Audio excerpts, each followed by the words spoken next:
Hello दोस्तों, नमस्कार। स्वागत है एक बार फिर से आप सभी का अपने प्रिय चैनल पर। दोस्तों आपको बता दें जो अभी की सबसे बड़ी खबर आ रही है, जहां पर पाकिस्तान ने यूनाइटेड नेशन में फिर उठाया कश्मीर का मुद्दा, तो भारत ने जवाब में बताई उसकी औकात। जी हां दोस्तों, बताएंगे, तुरंत जवाब दिया गया है भारत की तरफ से दोस्तों, और क्या जवाब दिया गया है। साथ ही साथ आपको बड़ी खबर बताएंगे, जहां पर क्या चीन के राष्ट्रपति शी जिनपिंग हुए हाउस अरेस्ट, सुब्रमण्यम स्वामी जी के ट्वीट से मची सनसनी। जी हां दोस्तों, और साथ ही आपको बताएंगे जहां पर पुलवामा में एक बार फिर दहशतगर्दों ने चलाई गोली। जी हां दोस्तों, बिहार के 2 श्रमिकों की मौत। साथ ही फिर एक बार आपको बताएंगे जहां महबूबा मुफ्ती को फिर जगह पाकिस्तान से प्रेम। इस बार दोस्तों बताएंगे क्या कहा महबूबा मुफ्ती ने, क्या बयान दिया है, क्या फिर से कश्मीर के ही मुद्दे पर बयान दिया गया है। दोस्तों सबसे बड़ी जानकारी आपको यहाँ बताएंगे, और साथ ही साथ बताएंगे जहां पर सोना हुआ और भी ज्यादा सस्ता। दोस्तों 6 महीने के निचले स्तर पर पहुंच गया है सोना। बताएंगे क्या है अभी की स्थिति, तो हर तरह की जानकारी आपको भी बताने वाले हैं दोस्तों। तो आराम से बने रहेगा वीडियो के अंत तक। और अभी खबरों में आगे बढ़ने से पहले हमेशा की तरह मानते हैं कि अपना भारत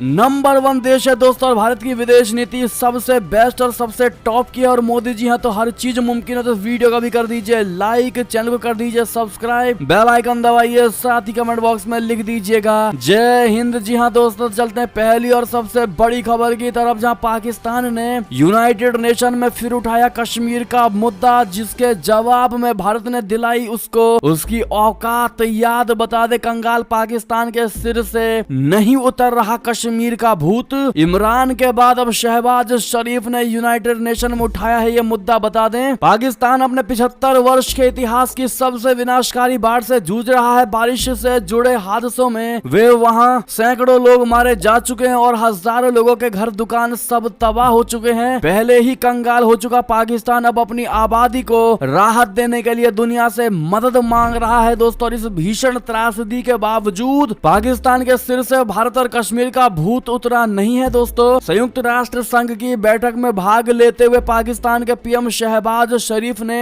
एक बार फिर कश्मीर का राग रोया है और अनुच्छेद 370 को बहाल करने की मांग की है। आपको बता दें, अपने संबोधन में शहबाज शरीफ ने कहा कि 1947 के बाद से हम दोनों देश अब तक 3 युद्ध कर चुके हैं, और इन युद्धों से दोनों ओर केवल गरीबी, दुख और बेरोजगारी बढ़ी है। अब ये हम पर निर्भर करता है कि हम अपनी समस्याओं, मतभेदों और मुद्दों का समाधान शांतिपूर्ण बातचीत के माध्यम से करें। इसके लिए भारत को अनुकूल माहौल बनाने की जरूरत है। हम पड़ोसी हैं और हमेशा बने रहेंगे। हम एक दूसरे को बदल नहीं सकते। ऐसे में हमें तय करना होगा कि हम शांति से रहें या एक दूसरे से लड़ते रहें। जी हाँ दोस्तों, जम्मू कश्मीर का मुद्दा उठाते हुए शहबाज शरीफ ने कहा कि भारत ने जम्मू कश्मीर में सैन्य तैनाती बढ़ा दी है, जिसके बाद से अब वो इलाका दुनिया का सबसे ज्यादा सैन्यकृत इलाका बन गया है। लेकिन पाकिस्तानी जनता पहले की तरह पूरी एकजुटती के साथ खड़ी है और आगे भी सपोर्ट करती रहेगी। भारत ने जम्मू कश्मीर के विशेष दर्जे को बदलने के लिए 5 अगस्त 2019 को अवैध और एक तरफा कदम उठाए, जिससे शांति की संभावनाओं को झटका लगा और क्षेत्रीय तनाव को भड़काया है। हम भारत समेत अपने सभी पड़ोसियों के साथ अमन चाहते हैं। दक्षिण एशिया में स्थायी शांति और स्थिरता जम्मू कश्मीर मुद्दे के उचित और स्थायी समाधान पर निर्भर है। जी हाँ दोस्तों, साथ ही साथ भारत को दोस्तों नसीहत भी दिया है। शहबाज शरीफ ने कहा, हथियारों पर पैसा बर्बाद ना करे भारत और पाकिस्तान। जी हाँ दोस्तों, अगर ये बात दोस्तों पाकिस्तान के लिए कहा जाता तो बहुत सही माना जाता, लेकिन दोस्तों भारत को भी नसीहत दे रहा है पाकिस्तान, वो भी हथियारों को लेकर। ऐसे में आप क्या कहना चाहेंगे, जवाब जरूर दीजिएगा दोस्तों। लेकिन आप सभी को बता दें, कश्मीर का जैसे ही मुद्दा उठाया गया शहबाज शरीफ की तरफ से और 370 के मुद्दे को उठाया गया दोस्तों, वैसा ही तुरंत के तुरंत करारा जवाब दिया गया है भारत की तरफ से। जी हाँ दोस्तों, जिस अंदाज में शहबाज शरीफ ने अपना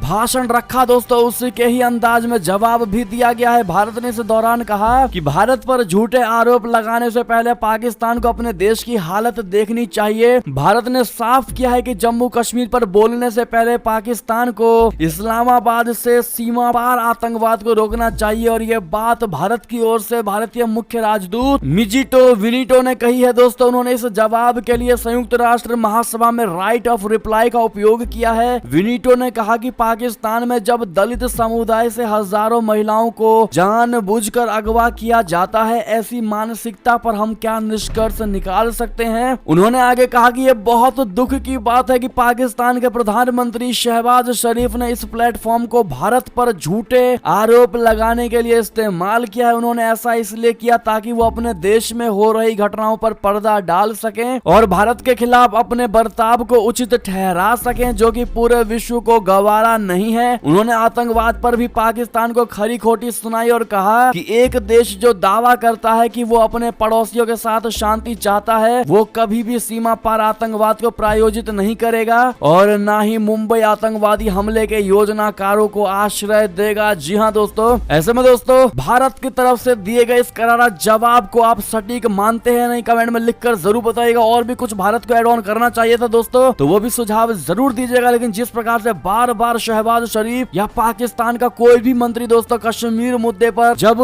अपना रोना रोता है दोस्तों, तो उसको आप किस नजरिए से देखते हैं कमेंट में लिखकर जरूर बताइएगा। और आप सभी से रिक्वेस्ट है इस वीडियो को जितनी ज्यादा हो सके शेयर कर दीजिएगा व्हाट्सएप, फेसबुक, ट्विटर पर। जी हाँ दोस्तों, और एक लाइक अवश्य कर दीजिएगा जिन्होंने लाइक नहीं किया है। बढ़ते हैं अगली खबर की तरफ, जहां पर क्या चीन के राष्ट्रपति शी जिनपिंग हुए हाउस अरेस्ट। सुब्रमण्यम स्वामी के ट्वीट से मची सनसनी। बता दें सोशल मीडिया पर अफवाह है कि चीनी राष्ट्रपति को हाउस अरेस्ट कर लिया गया है। दावा किया जा रहा है कि हाल ही में जब शी जिनपिंग उज्बेकिस्तान के समरकंद एससीओ समिट में थे तभी उन्हें सेना के अध्यक्ष पद से हटा दिया गया। हालांकि अब तक चीनी कम्युनिस्ट पार्टी और न ही वहां के सरकारी मीडिया ग्लोबल टाइम्स ने इसका खंडन किया है। सोशल मीडिया प्लेटफॉर्म ट्विटर पर शी जिनपिंग हैशटैग पर हजारों की संख्या में ट्वीट किए जा रहे हैं दोस्तों। बीजेपी नेता और राज्यसभा सांसद सुब्रमण्यम स्वामी के ट्वीट के बाद ये सवाल तेजी से उठ रहा है। हालांकि उन्होंने एक ट्वीट में लिखा है कि इस अफवाह की जांच की जानी चाहिए कि शी जिनपिंग बीजिंग में नजर बंद है। जी हाँ दोस्तों, सुब्रमण्यम स्वामी ने ट्वीट किया कि चीन को लेकर एक नई अफवाह है जिसकी जांच की जाएगी। क्या शी जिनपिंग नजर बंद है यानी हाउस अरेस्ट है? माना जा रहा है कि जब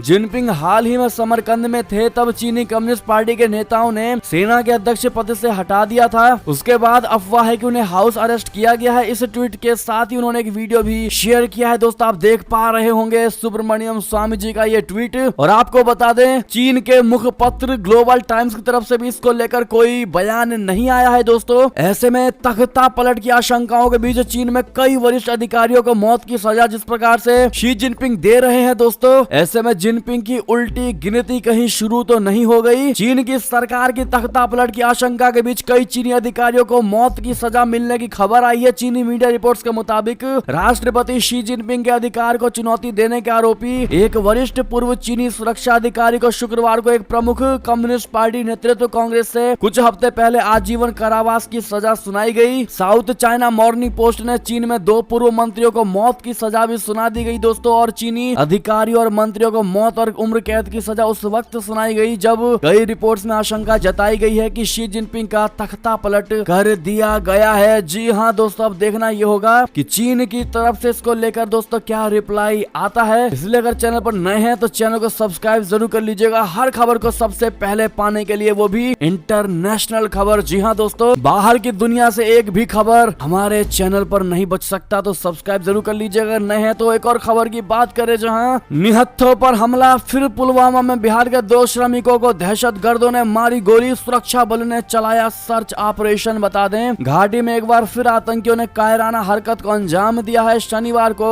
दहशतगर्दों ने बिहार के 2 मजदूरों को गोली मारी दोस्तों। पुलिस ने बताया कि घटना पुलवामा के खरपोरा रतनीपोरा की है। फिलहाल दोनों मजदूरों को अस्पताल में भर्ती कराया गया है, जहां डॉक्टरों ने दोनों की हालत स्थिर बताई है दोस्तों। हमले के बाद से सुरक्षा बलों ने इलाके की घेराबंदी कर दी है और आतंकियों की तलाश की जा रही है। तो वहीं दूसरी तरफ दोनों मजदूरों की पहचान बिहार के बेतिया जिले के शमशाद अहमद और फैजान कादरी के रूप में हुई है। जी हाँ दोस्तों, इससे पहले 11 अगस्त को कश्मीर संभाग के बांदीपोरा में आतंकियों ने गैर स्थानीय नागरिक पर फायरिंग की थी और इस हमले में नागरिक गोली लगने से घायल हो गया था, जिसे अस्पताल में भर्ती कराया गया था, लेकिन जहां उपचार के दौरान उसने दम तोड़ दिया था। जी हाँ दोस्तों, ऐसे में फिर एक बार पुलवामा से ये दहला देने वाली खबर थी। ऐसे में आपकी जो भी राय हो बताइएगा जरूर। और फिर शहबाज शरीफ कहते हैं दोस्तों कि हम अपने पड़ोसी देश के साथ शांति चाहते हैं। ऐसे में दोस्तों जिस प्रकार से ये आतंकी पाकिस्तान के रास्ते भारत में घुसपैठ करते हैं और भारत में आतंक फैलाने की कोशिश करते हैं, ऐसे में भारत इतनी आसानी से कैसे शहबाज शरीफ की बात मान लेगी दोस्तों? कमेंट में लिखकर अवश्य बताइएगा। एक और खबर की बात करें, जहां पर जब बयान पाकिस्तान से भारत के विरोध में आता है दोस्तों या कश्मीर को लेकर आता है तो बात समझ में आती है, लेकिन जब भारत में रहकर ही कश्मीर के खिलाफ बयान आता है दोस्तों तो बात दिल को चुभती है। जी हाँ दोस्तों, हम बात कर रहे हैं महबूबा मुफ्ती की। एक बार फिर बड़ी खबर आ रही है जहां पर महबूबा मुफ्ती को फिर जगह पाकिस्तान प्रेम, कहा कश्मीर मुद्दे के समाधान के लिए पाकिस्तान के साथ बातचीत होनी चाहिए। जी हाँ, पीपल्स डेमोक्रेटिक पार्टी बोले तो पीडीपी अध्यक्ष एवं जम्मू कश्मीर के पूर्व मुख्यमंत्री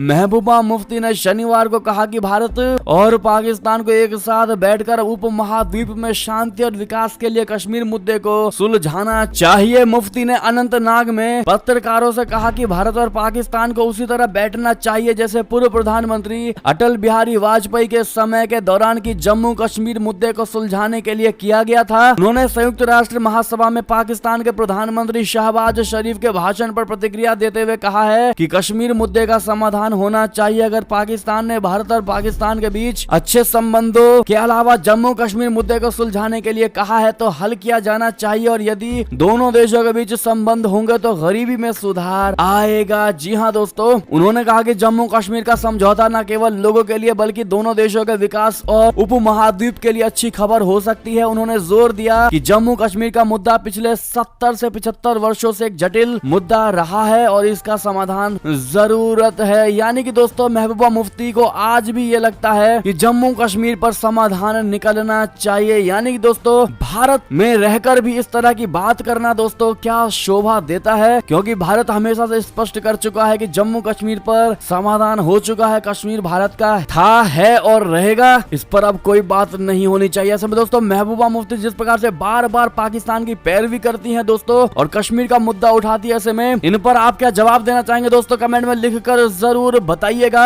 एक और बड़ी खबर की बात करें जहां पर भारत चीन सीमा विवाद पर बोला रशिया, कहा हम नहीं देंगे दखल, ये उनका निजी मामला है। जी हाँ दोस्तों, रशिया ने साफ कर दिया है कि भारत चीन के बीच सीमा पर विवाद को दोनों देशों के बीच के द्विपक्षीय मामले की तरह देखता है। शुक्रवार को रूसी राजदूत डेनिस आलीपोव ने कहा कि दोनों देशों के बीच ये स्थिति द्विपक्षीय मामला है, रूस इस मामले में दखल नहीं देना चाहता है। उन्होंने इस दौरान अमेरिका पर निशाना साधते हुए कहा कि कुछ लोग भारत चीन के बीच संदेह को बढ़ावा दे रहे हैं, और तो वहीं S-400 एयर डिफेंस सिस्टम की डिलीवरी पर सवाल पूछे जाने पर आलीपोव ने कहा कि वो अपने शेड्यूल के हिसाब से भारत पहुंच सकता है। अगर इसमें देरी का कारण किसी तरह का कंस्ट्रक्शन या ट्रांसपोर्ट मामला है तो वो यूक्रेन से जुड़ा हुआ नहीं है। जी हाँ दोस्तों, ऐसे में अगर आप भी मानते रशिया ने बड़ी समझदारी की बात की है दोस्तों तो थैंक यू रशिया जरूर कह दीजिएगा। साथ ही साथ बड़ी खबर बता दे, जहां यूक्रेन के खिलाफ क्या जंग में रशिया के पास कम पड़ रहे हैं लड़ाके,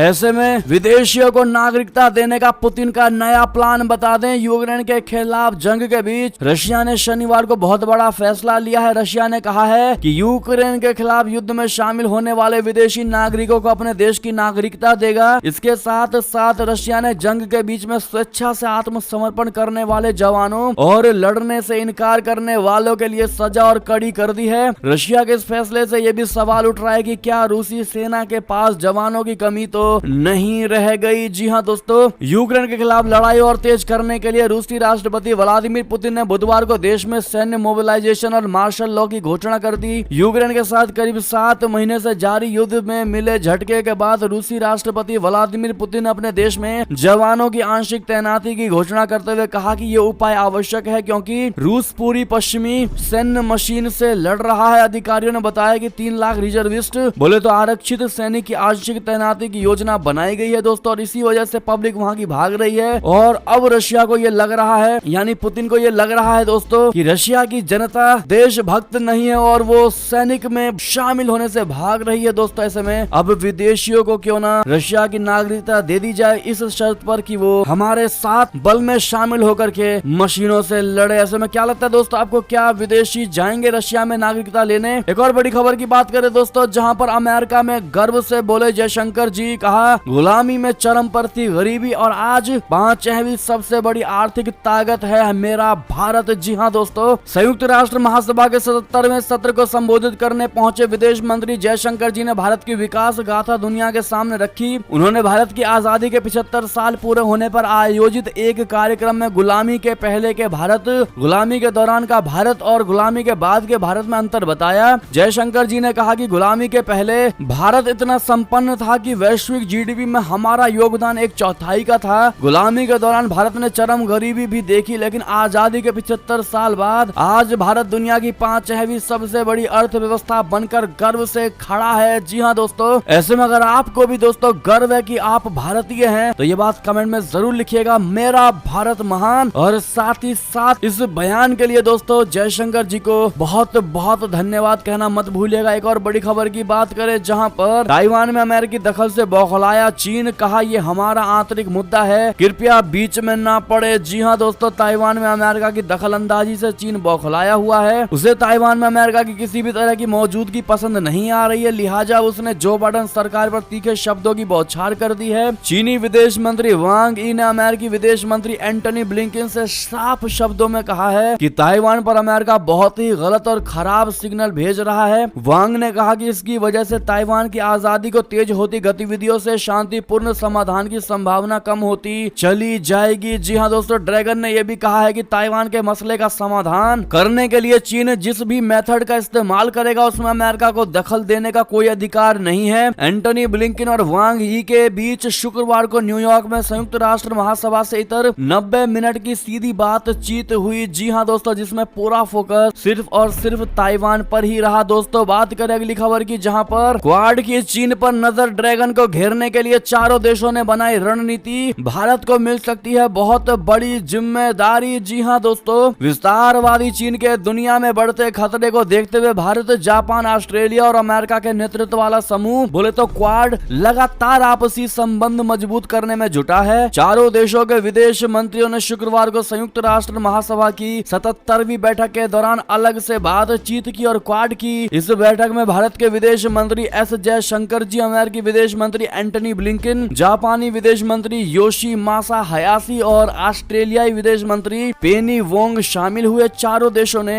एकजुट स्वर में कहा कि समुद्री क्षेत्र में अंतर्राष्ट्रीय कानूनों का पालन हिंद प्रशांत के विकास और समृद्धि का आधार है। ऐसे में कोई पक्ष यथास्थिति को बदलने की कोशिश करता है या क्षेत्र में तनाव बढ़ाने वाला कदम उठाता है तो उसका कड़ा विरोध होना चाहिए। जी हाँ दोस्तों, बात करें एक और बड़ी खबर की, जहां पर रूसी राजदूत अलीपोव की बहुत बड़ी चेतावनी, पाकिस्तान से हथियार यूक्रेन भेजने की पुष्टि हुई तो बिगड़ेंगे रिश्ते। जी हाँ दोस्तों, भारत में रूस के राजदूत डेनिस अलीपोव ने प्रधानमंत्री मोदी जी के इस कथन की, यानी कि ये युद्ध का समय नहीं है, उसको भारत के दृष्टिकोण के अनुरूप बताया है। इसके साथ ही उन्होंने पाकिस्तान से यूक्रेन को हथियार भेजने की खबरों पर कहा कि यदि ये सही पाया गया तो दोनों देशों के रिश्ते खराब होंगे। बीते दिनों प्रधानमंत्री मोदी जी और रशिया के राष्ट्रपति व्लादिमीर पुतिन की एससीओ शिखर बैठक के मौके पर उज्बेकिस्तान के समरकंद में मुलाकात हुई थी दोस्तों। ऐसे में जिसको लेकर प्रधानमंत्री मोदी जी ने युद्ध को लेकर कहा था कि ये युद्ध का समय नहीं है, जिसको दोस्तों अलीपोव जी ने बताया कि बिल्कुल अनुकूल जवाब है भारत के रूप में। लेकिन पाकिस्तान को लेकर जो बड़ी बात उन्होंने कही है वो ये है कि सुनने में आया था कि पाकिस्तान ब्रिटेन से हथियार को यूक्रेन पहुंचा रही है दोस्तों। ऐसे में पाकिस्तान द्वारा यूक्रेन को हथियार भेजने की खबरों पर अलीपोव ने कहा कि यदि ऐसा हुआ है तो इसका पाकिस्तान के साथ रशिया के संबंधों पर प्रतिकूल असर पड़ेगा। अलीपोव ने कहा कि इस बारे में अभी पुष्ट अपुष्ट खबरें आई हैं, यदि इसकी पुष्टि होती है तो पाकिस्तान के साथ हमारे संबंधों पर निसंदेह असर पड़ेगा। जी हाँ दोस्तों, एक और बड़ी खबर की बात करें, जहां पर ईरान में बेकाबू हुए हालात, 80 शहरों में फैला प्रदर्शन, सुरक्षा बलों के साथ झड़प में अब तक 26 मौतें। बता दें, ईरान में 22 वर्षीय एक कुर्द युवती की हिरासत में हुई मौत को लेकर सरकार के खिलाफ व्यापक स्तर पर हो रहा प्रदर्शन करीब 80 शहरों में फैल गया है। महिला को पुलिस ने हिजाब से जुड़े सख्त कानून का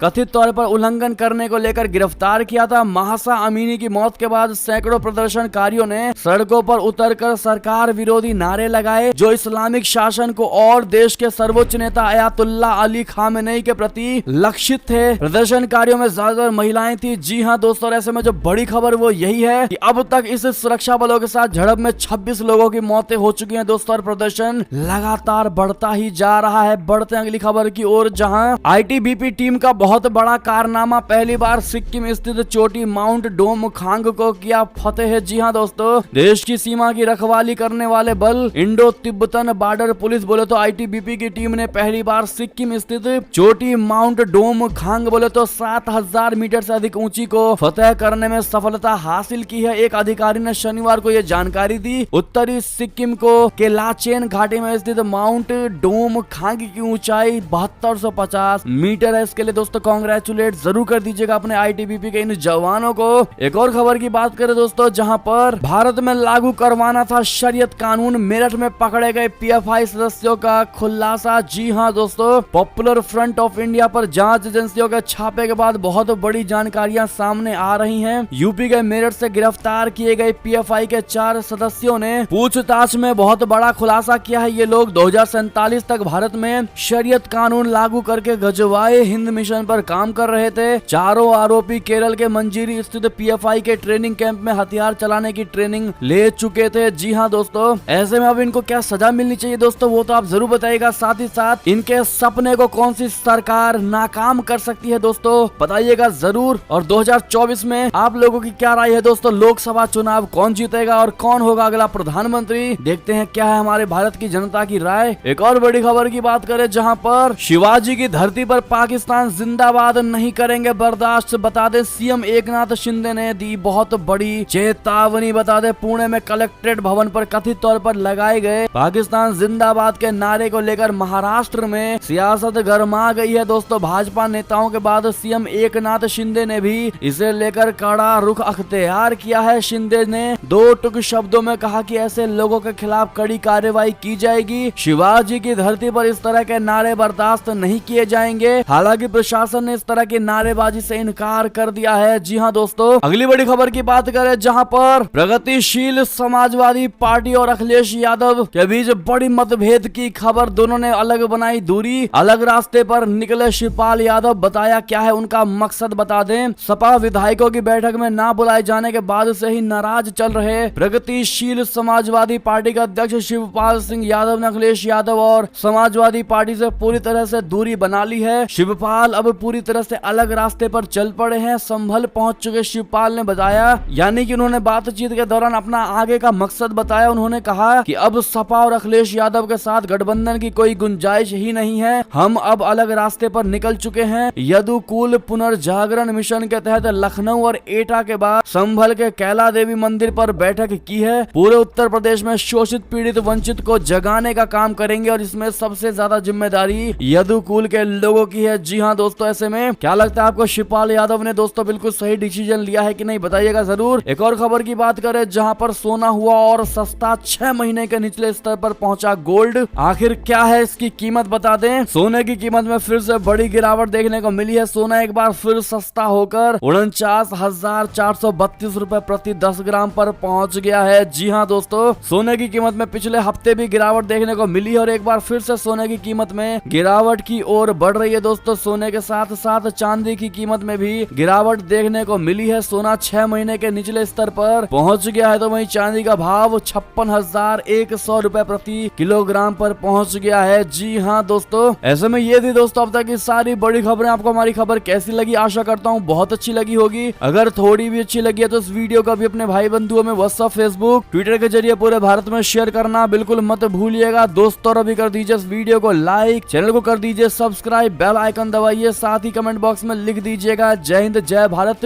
तो मिलते हैं आपसे अगली बड़ी खबर में दोस्तों, तब तक अपना ख्याल रखिएगा। आप सभी का बहुत बहुत धन्यवाद साथ देने के लिए, साथ बने रहने के लिए। जय हिंद जय भारत, जय श्री राम, वंदे मातरम, हर हर महादेव।